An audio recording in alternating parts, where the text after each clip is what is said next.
तो संगवारी हो हमर मन कर एक ठो पहेली है, तो हमन सर ल पूछबो। तो सर बताही पहेली ला। पहेली ला देख लो, वैसे डिस्प्ले में शो करत होही। तो सर बताओ का लिखा है यहाँ।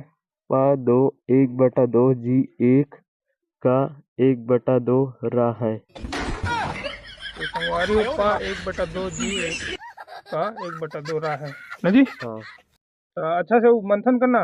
मतलब इनमें कुछ ये छुपे है, तथ्य छुपे है। मतलब इनमें छुपे है सवाल टाइप, ये सवाल हरे।